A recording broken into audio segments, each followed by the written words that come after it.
Hi, and welcome to the Brohoyo podcast, the podcast about gacha in general and Hoyoverse games in specific. I'm your host, Steven, and this is my co host, David. Hey everyone. And unfortunately, due to some outside forces, we will have to delay our 5.1 story review for about a week.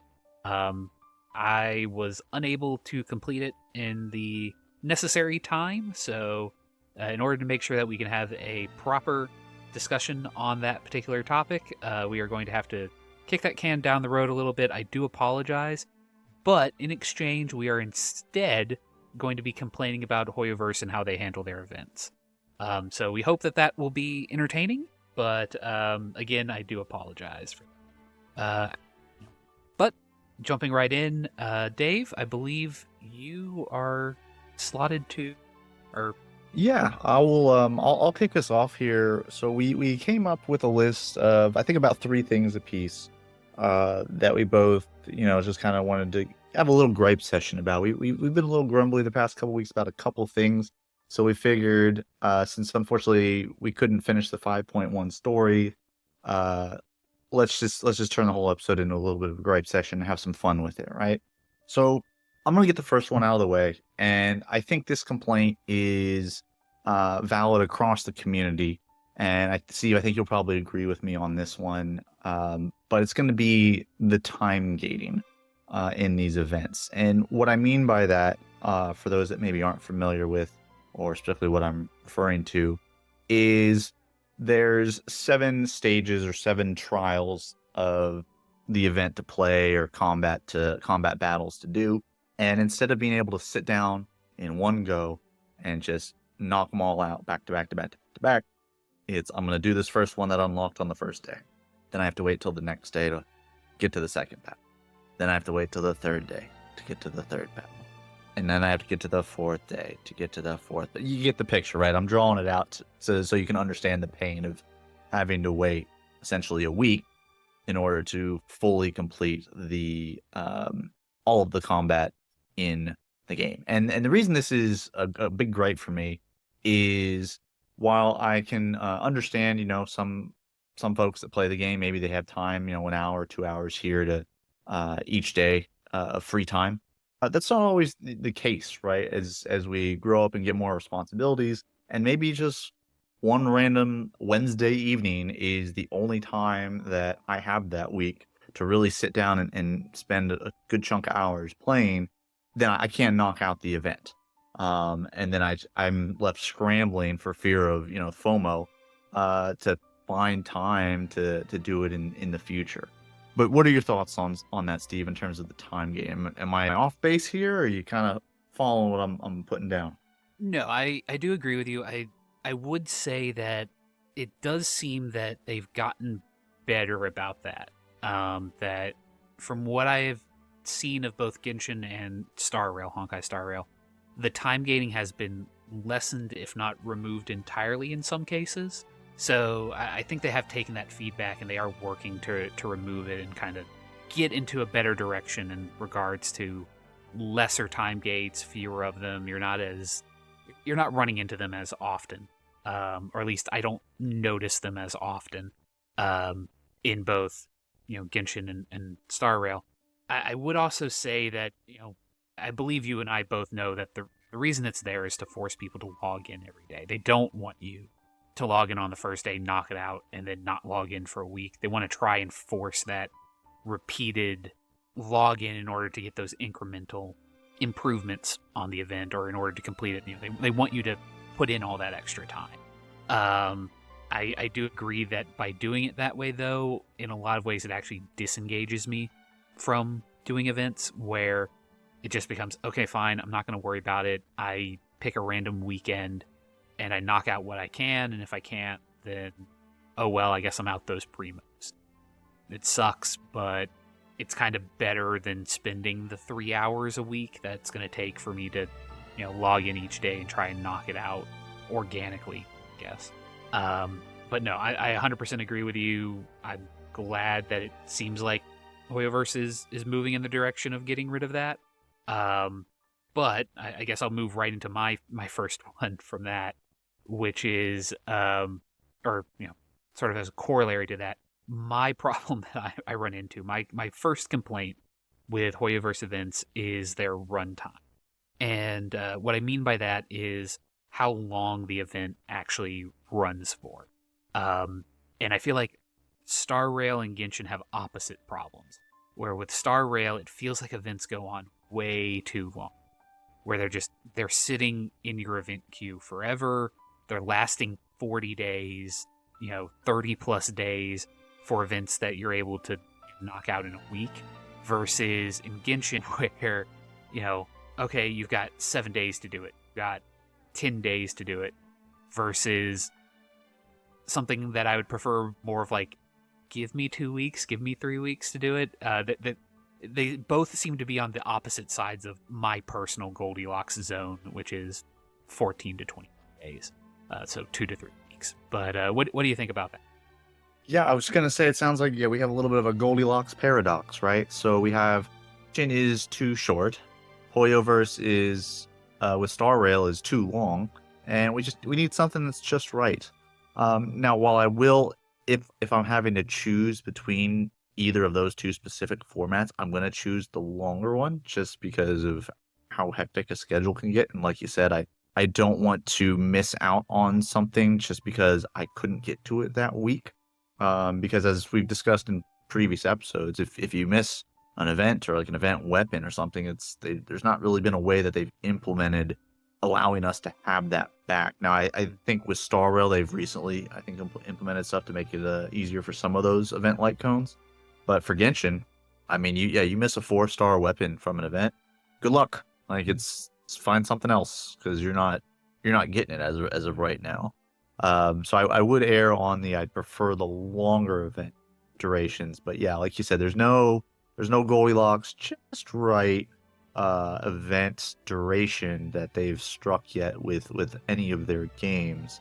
Because I think, and I know we don't talk about it too much with Zenless Zone Zero, but I'm pretty sure they follow a similar uh time. I actually think they do a little bit of a mix. I think they have some that are kind of patch long events, and they have others that are like the 10 day types that we see in Genshin. So and this does kind of, I would say, piggyback on my time gating too, because if it was one of those things to where like with Genshin, if you were time gating it and then you only have essentially a week or so, or if that, to actually do all the events once they're unlocked. Whereas if you at least time gated it and it was the longer duration like Star Rail, then it's like, okay, you've time gated me a week, but I still have ultimately the 3 weeks to do it. So it lessens the impact of my first gripe, but that's only for the Star Rail stuff. And Star Rail, I don't think, sometimes I don't even notice the time gating because it does last so long, because I have that flexibility to not have to get to it that first week that it comes out. So I would agree with you. Definitely for the shorter term ones. For the longer term ones, I'm ultimately okay with that. But that's just from my perspective and my bias, and that I know I'm busy and outside life. But for somebody who maybe doesn't have as many responsibilities or isn't as burdened and able to get to it, I can see it from their perspective too. It's like, man, a month is a long time, like you said, to get through the event in a week and then be sitting there for 3 months twiddling your thumbs waiting for the next thing to be, and whatever that may be, right? Mhm. So rolling into my next, old man yelling at clouds thing. I kind of want to, I have them in order on my notepad here, but I kind of want to flip them because I think one segues into the other. And so I'll flip them and say another thing I want to complain about a little bit is when events force you to use specific gimmicks, or they force you to use specific mechanics. And what I mean by that is in Genshin, you'll get a buff for, let's say plunge attacks, and if you do this elemental reaction, then your plunging damage will increase by a yada X percentage and Mhm. whatever have you, right? Or if you do a geo reaction, this type of bonus will happen for your energy recharge, or whatever it is. So for the gimmicks, that's what I mean in that regards. And then for the mechanics in Star Rail, it would be similarly, team gets buffs when 8 follow-up attacks occur, or when doing super break damage, gain bonus, XYZ, right? Whatever it is in that regards. So this kind of drives me nuts a little bit, because I don't necessarily have that team built up, or I don't necessarily enjoy that particular mechanic. So it's one of those two, right? It's either I don't have them because I never built them or I never pulled for those types of characters, or it's I do have them, they're not super built because I don't enjoy that gameplay mechanic. So I'd rather prefer it they keep it, relatively basic, or even kind of have like a almost like a customizable buff in terms of like, here's the ultimate output, like here's what it's going to buff. It's going to buff your crit damage, it's going to buff your energy recharge. But I plug in the mechanic that triggers it, right? Let me plug in the trigger. Oh, it's gonna be melt damage. Okay, perfect. I'll go use my melt team that I enjoy doing. Or let it be, dot damage. So I can go over and use my Nihility team in Star Rail, right? And then whatever the buff may be, and then I can adjust according to that. But what about you think? What do you think about there about forcing gimmicks or mechanics in the Star Rail event, Steve? I'm gonna disagree with you on this one. Okay. Yeah, primarily because I do think that at the end of the day, those sort of gimmicks are good for the health of the game in moderation, being the kind of the key point there. Also, I kind of know what your next gripe is going to be, so I'm going to hold off on the second half of sort of my argument here. But I will say that I do think exposing people to other styles of gameplay, other systems, etc., is overall good for the health of the game. It's good for the player base to be able to go, okay, you get to trial run a break team in Star Rail. You get to trial run a freeze team in Genshin, what have you. If you don't already have those characters, or even if you do have those characters, it's nice to be able to take them out of the, take them out of storage and run them for a little bit. Help keep characters relevant, help keep them useful and on Yeah. field and so forth. Again, I don't want to dig too deep into the second half of what I know is coming, but let me yeah. push back a little bit, because I hear what you're saying on that. Yeah, it's good to incentivize, players to try out these different characters, and I hear what you're saying that, and I completely get the reasoning behind it. I completely understand Hoyoverse's reasoning behind wanting to do that, right? Let us try out these new characters, let the players see them in action. My pushback would be two things. One, we have character trials for all these characters. So if you want to try out the character, they have the trials. They give little, minimal rewards, right? But that lets us see the character in action. The other trial that you get with the character is, and they do a better job of this in Genshin than they do in Star Rail, is putting the character in your party during like story quests or character quests, and letting them be in Genshin. They do it better because it's a fifth character in the rotation, so it doesn't mess with your current build, your current team setup. It just adds a fifth character, the one they want you to try out and see in action and watch do pretty things in big numbers, right? Or if they're a support, then make your main characters do bigger numbers, right? And then in Star Rail, while it's not as good as how Genshin does it, again, I think we've kind of touched on that in the past in terms of they force it into a four-party, force the character into your forced four-character party. They don't add a fifth character. They're still letting you try out the character, at least see what they do, get a feel for how they play, so you can kind of, if you like to theorycraft on your own, you can theorycraft, hey, what do I have in my teams that would work with this? Or if you're not a theorycrafter, you just go find the guides, and then pull what characters that are on your roster that you do have and plug them in. So that would be my pushback is I don't need to do the trial in events, because I have the character trial itself, and then I have story quest stuff. And the other thing too with events is you're not getting a true view of what the character does because you have event buffs. So that's not real world applicable. I mean, in terms of output stuff. Yeah, but in the trials you get extra energy and so on and so forth. So those aren't even real world examples. In the character trials? Yeah, What do you mean? in the character trials in Genshin, in the character trials you have buffed energy regen.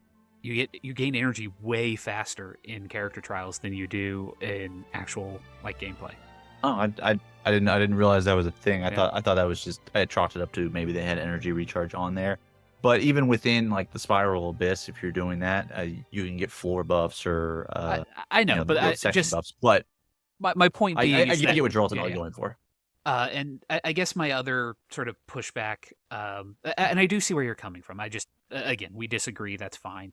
I would also say that I enjoy the more puzzle boxy nature to some of this that that comes with it.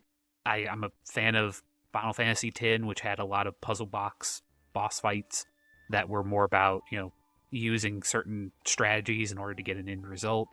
Um, I would also say that the other reason why I believe that they do that is because if you plug, earlier you had mentioned, hey, let me plug in the input and get the same output, is that at that point, basically you only ever need two teams.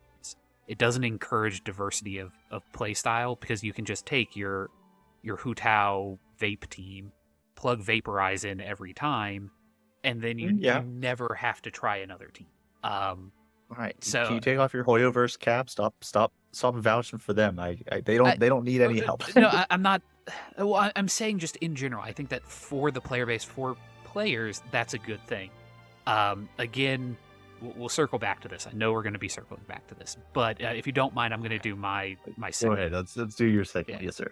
Okay. So my problem is kind of the opposite, which is minigame impact, which is that as those of you who played Genshin know, and Star Rail to a lesser extent, they really like throwing in mini games.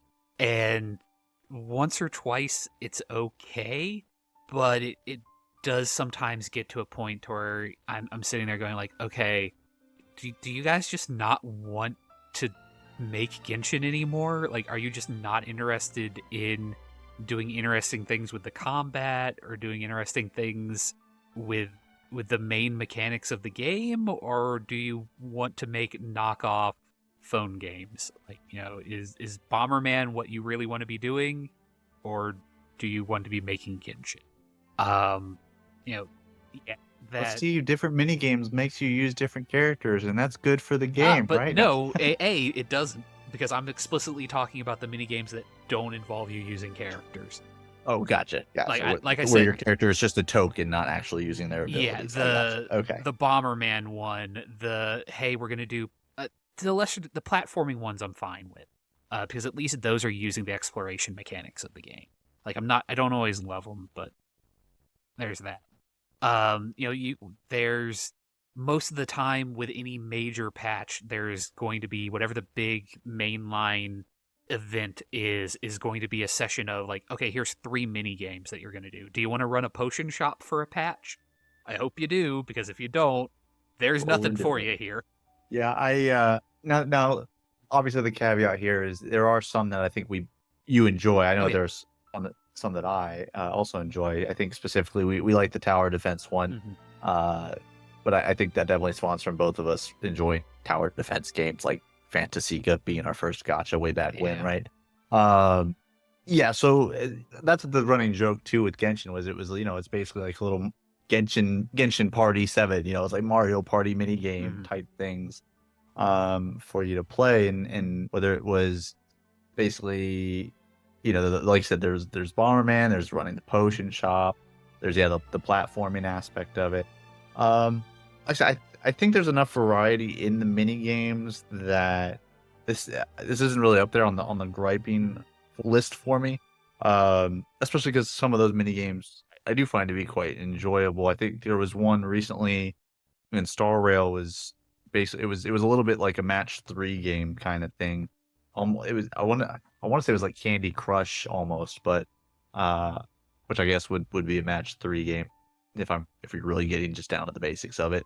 There's more nuance I think with match 3 than there is with Candy Crush, but I think at the end of the day they're basically the same thing.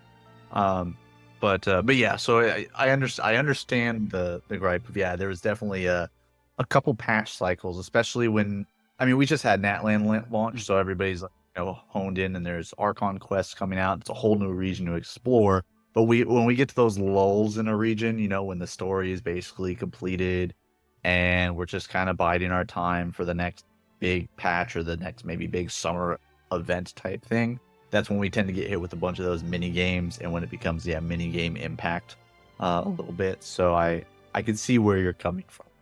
Yeah. But Uh, yeah, what's your final so, complaint? so to go into my third gripe, and like I said, that my second one kind of leads into this. So this is why I wanted to do this one last.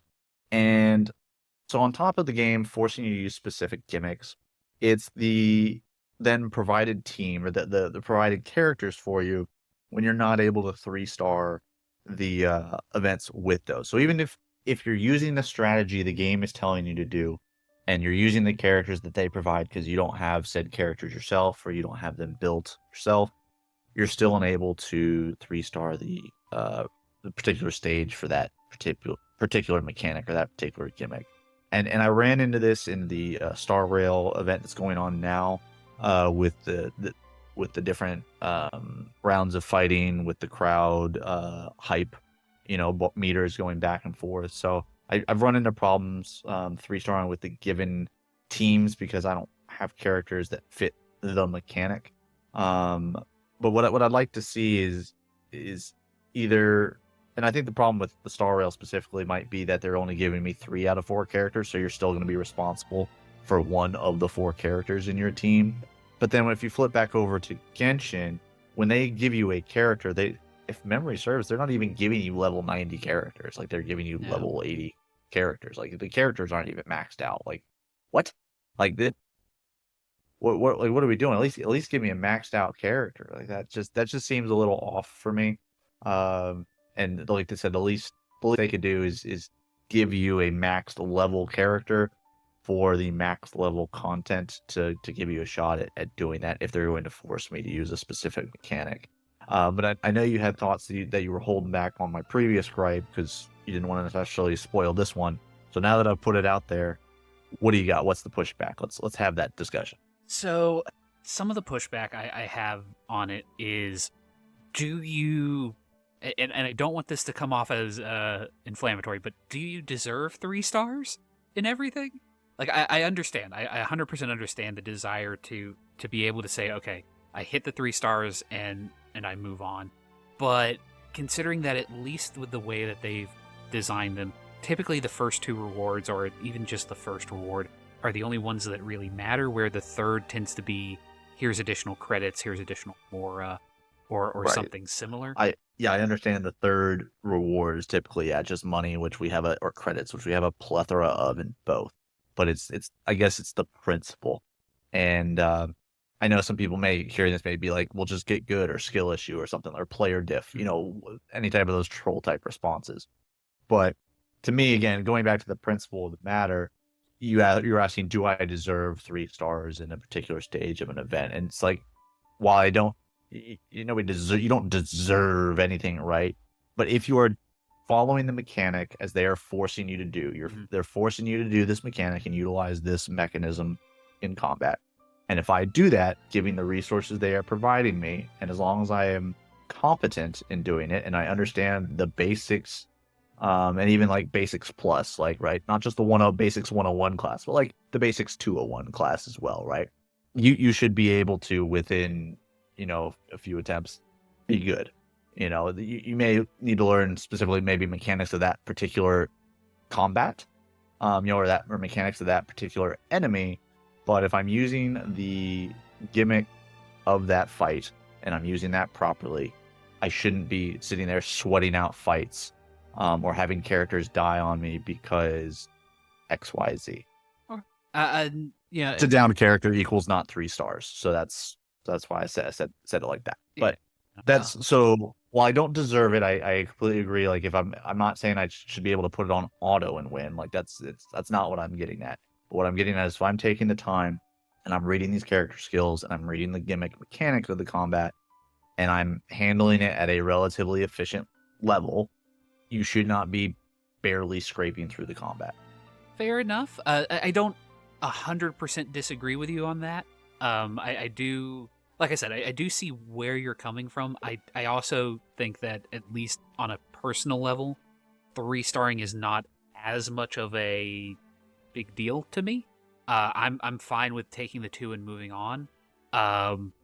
regardless. And again, I know that I'm throughout this conversation, I've been putting on my Hoyoverse cap. You know, part of it You about to is dawn it I'm again? about You to dawn donning it it right again. now? I'm donning Okay. it again. Part of it is they want to force you to buy into the different play styles. So, I know you don't have a break team. You don't really have a built set up break team. So when they throw you break content, part of that is to encourage you to go, hey, if you want to get that third star, Firefly was 2 banners ago. Maybe you should have pulled for him. And that's where I have more of the issue on it, is that in a lot of cases, there's no quick manner to resolve the issue reasonably.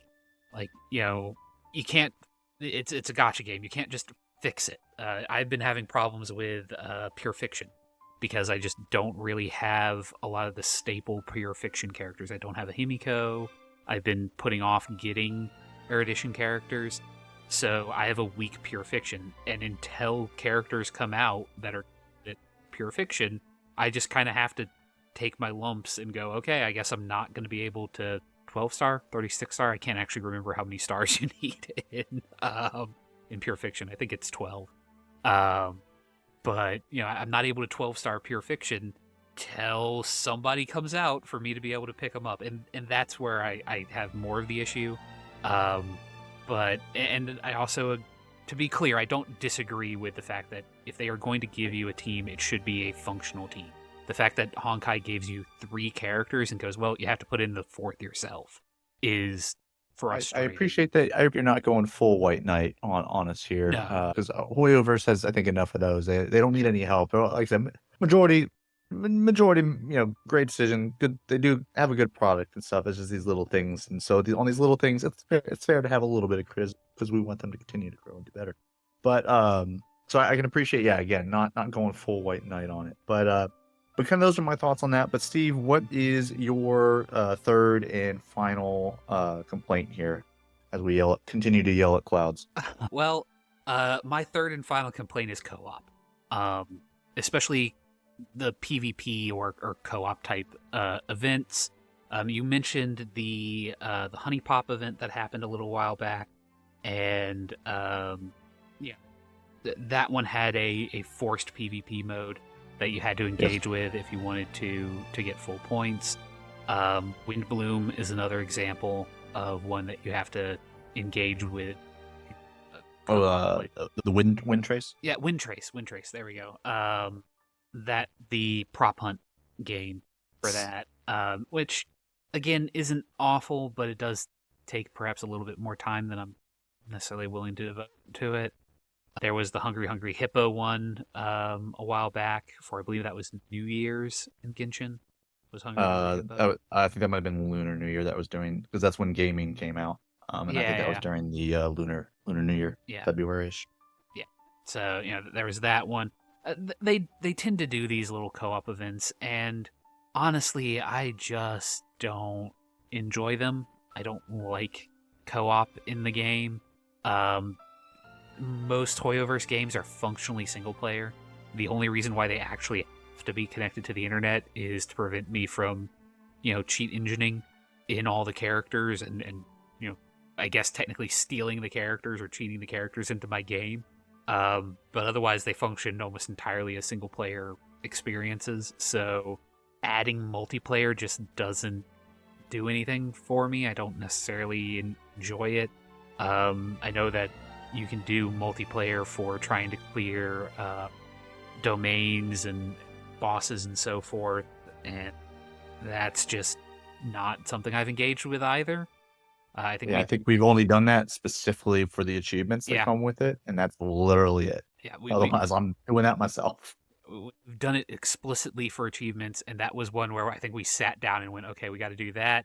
We have to do the heart rocks, and we have to do like 1 or 2 other things, and it was just like we got those co-op achievements, and I don't think we've seen each other since, other than maybe like we've invited each other to teapots for the weekly there. I think that's fair. Materials, that's the other one. It's like I need materials, man. Can I jump onto yours? Can I come steal your material? Because I know I needed some when I pulled for Navita and or Nahida, and then I think he came and stole a few on some of your polls as well. But yeah, I agree. Though I do, I'll be nicer in that I do think some of the forced PvP games I do find some enjoyment in uh on some of those. So I do enjoy the prop hunt game. There was yeah, kind of the Candy Crush version.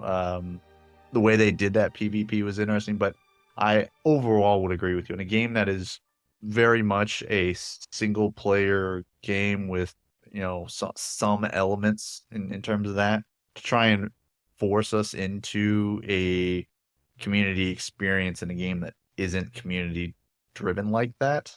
I understand there's offline community, fan arts, cosplays, all that. That's not what I'm referring to in terms of community. I'm referring to in terms of online versus like an MMO where you're looking for groups for your dungeons, your raids, and there's that co-op experience is ingrained in the actual like rock bed foundation of the gameplay loop. That is not the case with Genshin and or Star Rail, in the fact that you can't even be in my world if I'm doing a story quest, because you just can't. Yeah. You can't be in my world in Genshin if I'm doing a story quest. So to force that in events, yeah, I can see how that's out of the blue. Similarly, and this kind of is like maybe a bonus gripe for me. It's not specifically in events, but the game in general. Whenever they force the stealth mechanic on you, absolutely nuts. So don't try and be something that you are not, because you will most likely not do it very well. And for me, again, I just mostly a stealth mechanic. Anytime I see the stealth mechanic come up, I only push through it if it's like part of the main story. Like there are character hangouts that it was involved in. There have been, I think, some events that maybe had some stealth mechanics within their mini games, and I just didn't do them. Yeah, as someone who's played a lot of Hitman, played a lot of Thief, played a lot of stealth games, Deus Ex, etc., Metal Gear, and so on. The stealth is just bad. It's bad. Like they don't give you the tools that you need in order to really play it, and a lot of times the puzzles that they have with it, they don't seem to understand the way stealth games work from a like positioning. Well, and there's puzzle. and there's no rhyme or reason, Yeah. specifically referring to the stealth in terms of when or how they detect you. Like you can kind of gauge, but it's not perfect, and that's a little bit annoying. But to loop back to your main gripe about forced PvP, because it is something that they're implementing in it, I think maybe the big problem isn't necessarily that they're forcing PvP. It's that in order to maximize those rewards, you are playing a multitude of games, like 8, 9, 10, 12 games to maximize those rewards. And I can tell when there are people like during the Wind Trace event, right? There will be hunters that just straight up don't move because they're like, I'm just here to get the minimum rewards, get out, you guys do whatever you need to do. And I appreciate those hunters. And once I've hit my max, I'm usually those hunters, right? Or the people that, are trying to be found. They don't move. They just get captured right off the rip because they just don't care. Like it's almost more efficient to just lose the game quickly and then go into the next one than it is to actually try and maximize your points in one game. So if they if they reduce the amount of games needed to maybe maximize those points and maximize those rewards, would you feel better about it, or it's just you don't necessarily want to do the forced co-op for rewards at all? Like they could still have it in there, but have that be purely voluntary. I feel like they're in a lose-lose scenario, because the problem is that if they make it to where it requires you to actually engage and win games in order to get, significant advancement in it, people aren't going to want to engage with it. They're not going to want to play it. They're just going to complain. The problem is that what we've got now is, you mentioned people just basically logging in, AFKing, and getting their rewards and rinse and repeat. Dead for Daylight, I believe, is the game. The slasher 1v3, 1v4 game. Dead by Daylight? Dead by Daylight, thank you. Dead by Daylight. A while back, they had an event.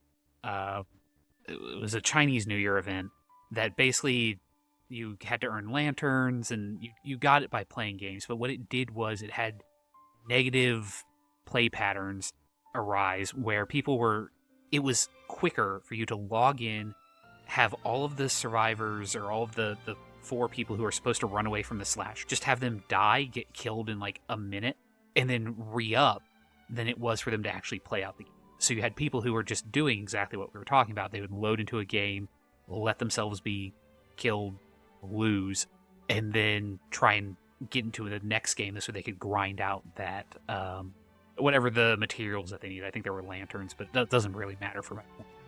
Where because they've made it to where you don't have to win, you just kind of have to play enough games, it encourages that sort of negative play pattern as well. So I don't think that they have a good winning move in this. The only thing that I could think of is maybe go into a more like asynchronous PvE style setup where, and a lot of gacha games do this, where they set up something that, you have to log in once a day, or you have to every hour or what have you have to beat the boss, and everybody loads into their own instance. They fight a shared health bar boss, and then at the end of whatever time period it is, you get the reward when they beat it. Go do that more asynchronous route or something, because just I don't think co-op is the strength of these games. I don't think it adds anything that I would necessarily miss if it was gone. But that's my personal opinion. Maybe I'm wrong. And you mentioned the efficiency in terms of gaining material stuff. It reminded me of that story from just like a couple months ago with Concord, which was a team shooter game that was shut down very quickly after launch. But people, to grind achievements for Xbox or to grind trophies for PlayStation Network, they would literally jump into whatever game mode it was that gave the highest amount of experience per game played, and you would literally have all 5 players on the team would just jump off the map real quick, lose the round, and do that continuously till they lost the match, because that was the most efficient way to grind experience for your account, to level up your account, to get the reach level 100 trophy or achievement before the game shut down. Yeah. And so that's what that reminded me of. But that was a funny story for those that were achievement hunting, because they got an achievement that people will never get right because the game shut down. So it's like something like 0.7% of players got it for something like that. Anyway, it's an interesting story. Like I said, the game was Concord from a few months ago that was shut down after a pretty poor reception to its launch for whatever reasons. But I think that's going to be kind of what we have in terms of our little gripe session, our vent session here. So do we have anything else? Any more Old Man Yells at Clouds topics? Or we got, I mean, we do have an event to talk about that came out in Genshin Impact. Yeah. So I think we're ready to jump into that then, yeah? Sounds good. All right, then I will toss it over to you. All right, so we only have one event this week in Genshin Impact. It's Reminiscent Regimen Thrill is the name of the event. It is a combination of fighting and minigames. Your favorite. Yeah. Well, to be fair, the minigames are mostly running around, exploratory type minigames from what I've experienced of it so far. But it's a Genshin event. I wish I had more to say about it, but again, it's a bit of a minigame impact, a bit of a fighting event. So Right. not a lot to say, but I'll pass it back over to you.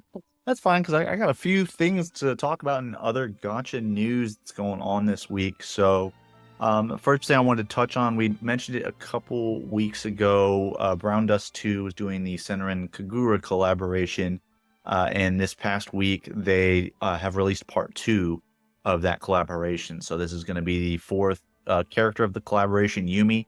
Her banner is now live. And then, of course, they have the new event going on currently with that, with challenge stages, and then the event boss, which they do it in an interesting format. When the event first starts, you can do practice stages against the boss as many times as you want to learn its mechanic.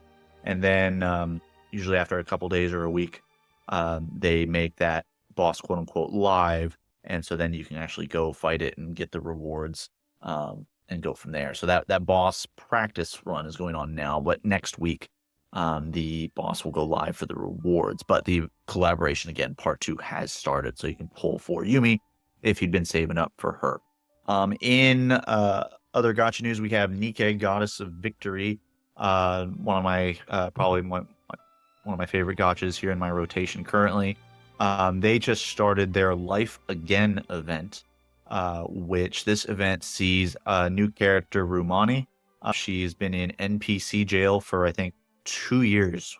We were introduced to her, well, not 2 years, almost 2 years. We were introduced to her very early in the game, and she's just now kind of come to us finally as a pullable, playable character. So those that have been waiting for her, she is in the Defender class. She is a Burst 1 character who uses rocket launchers, and she is of the fire element, coming from, here's a shocker to you Nikke players, the Tetra line. Yes, another Tetra unit.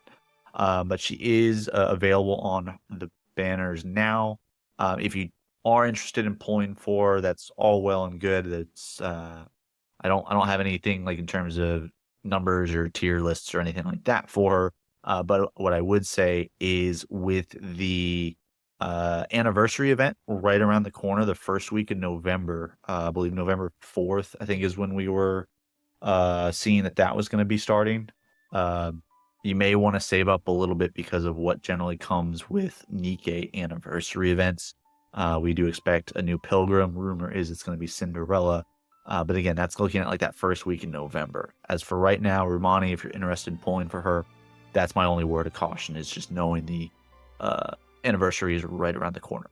And some other anniversary news stuff. So while not in my rotation, Slime Isekai Memories, basically I was reincarnated as a slime, has a gacha game out there. It's doing a 3rd-year anniversary in which they're giving away, I believe, 200 free pulls, and then if I understood it properly, you could earn up to 100 more pulls. So potentially 300 free pulls. And I believe there is a rate up on the event banner. I think I saw it was either 3% doubling to 6%, or the 1.5 was doubling to 3%. Again, that one's not in my rotation, so I'm not as familiar with their gacha mechanics. But when I saw 200 free pulls, I figured for those of us that like to scratch that itch, that is coming up and available as well. We do have a Reverse 1999 Steam client was released. We mentioned back in September that it was coming to Steam. It is now out on Steam. If you log in between now and I think the second week in November, you'll be able to get a free 6-star character who's pretty decent in terms of my understanding of what the meta is. I did try this one out on the Steam client because I skipped it on its original launch when it came out on mobile. And I will say that the game is very well polished. It's definitely got some flair. It's got some pizzazz to it. Voice acting, kind of good, good soundtrack, good animation stuff. Gameplay is similar to Cat Fantasy, similar to Seven Deadly Sins, Grand Cross way back when that one was out in terms of it's a card combiner type thing. So if you're interested in trying that out, it is available on Steam. We also have a new gacha that came out this week. Speaking of new releases, a new gacha came out. Wizardry Variants Daphne came out. And this one wasn't even on my radar. I didn't hear anything about it until it launched, because the first day it launched, it went to immediate maintenance mode because there was a lot of crashing, a lot of bugs and issues. And I think that whole first day, essentially, it was unplayable for everybody.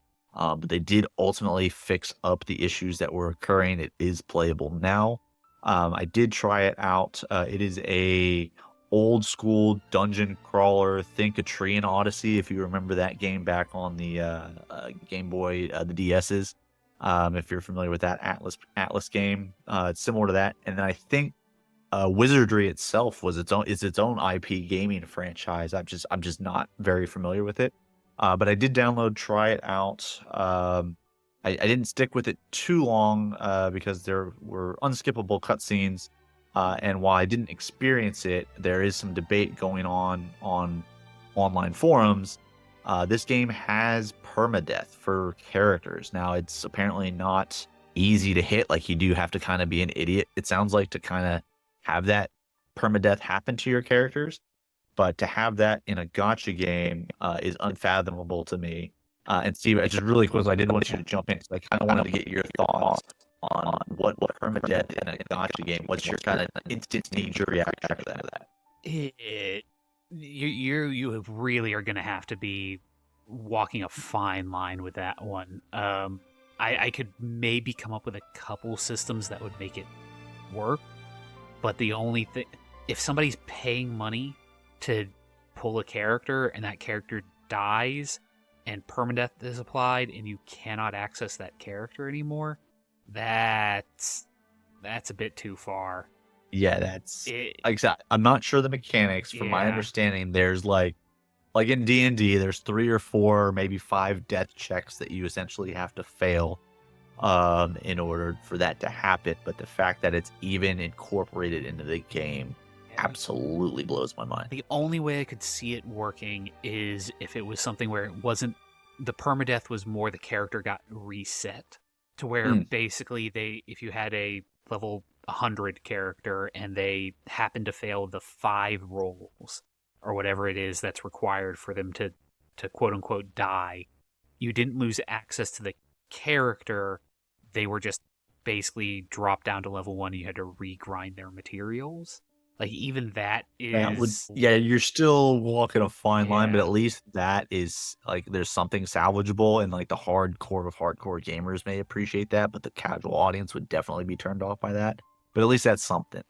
Yeah, if permadeath, I'll probably want to follow up on that particular topic and see how, and I want to expand on it maybe next week. I'll give a news update as far as how permadeath happens in that game, or if it's been misconstrued, as far as it's not actually not really in the thing, and this is kind of fake news. But the fact that this is something that's floating around as it's in the game, and I have multiple multiple sources, multiple people talking about it, but I didn't play deep enough to experience it or see the mechanics myself, so I can't speak to it in that regards. And I guess my other question would be, if the only other way I could see it working is if instead of monetizing the pools, like monetizing the gacha side of it, they had some other monetization stream and all pools were technically free, where, you go like a Diablo route where it's like, okay, well, yeah, okay, the character died, but you didn't spend any money on that. You were spending money on something else, which is, again, non-traditional, but at least Yeah, then now you're not taking something that somebody paid for. That's where the the crux of the the only issue is. way I think I just better hope that they're generous in their poll currency, or the rates better be like really good, so that you're not sitting there like Genshin 0.6, or like 1.5. You better be talking like 5% like chance, probably minimum. But yeah, it was just interesting to me. Like I said, I figured I'd get your thoughts. Maybe you guys have thoughts on that, or maybe if anybody's playing that one or trying it out, maybe they can clear up some of my confusion on this, because this just seems so out there for a gacha game. But anyway, that's what's going on with Wizardry Variants Daphne. And then finally here, in terms of new releases, games that aren't out yet but are coming soon, the pre-registration has come available on the Google Store and the Apple App Store for Heaven Burns Red, which for those that have maybe heard inklings of this, or maybe you haven't, but Heaven Burns Red is, it looks like, I think it's by the same folks that did Another Eden. And this game, I believe, has been out over in the Eastern markets for a while. I think at least a year, maybe more. And so we've been getting fed information in terms of how they're going to do the release schedule, how they're going to catch us up, and stuff like that. But the game is available for pre-registration. It looks, if it's anything like Another Eden, it'll have kind of roots in typical JRPG turn-based fashion, and usually will be kind of a well-polished product. It's just a question of if the gameplay and art style are for you. The Apple Store, I was looking at it. While I don't think we have an official date, the Apple Store gives that estimated release date, and it says November 15th. So we'll see if that holds true, or if it's plus or minus a couple days from there. But just wanted to kind of put that on your radar if you're looking for something new here in the next coming months. But we do want to thank you guys for joining us this week. Again, apologies about the delay on the 5.1 story review, but life happens, and we'll be jumping to that next week. We do want you guys just let us know maybe what really grinds your gears when it comes to Hoyoverse events, things that you'd like to see changed or improved upon in terms of the format or the actual like modes themselves. If you enjoyed this episode though, and you'd like to show your support for the show, be sure to like, follow, and subscribe to the channel. You can email us at brohoyopod@gmail.com if you have any questions or suggestions for the show. We also have the Discord. The link is going to be down in the description, so you can join us over there for news updates, game nights, any content notifications as well. Join us next week again when we're finally going to discuss our review of 5.1 in the story, for reals this time. And also we'll be kind of jumping into Honkai Star Rail's 2.6 patch and the story involved there. So a lot to do, prepare for next week. But until then, keep gaming. We made a choice, go fight against your fate.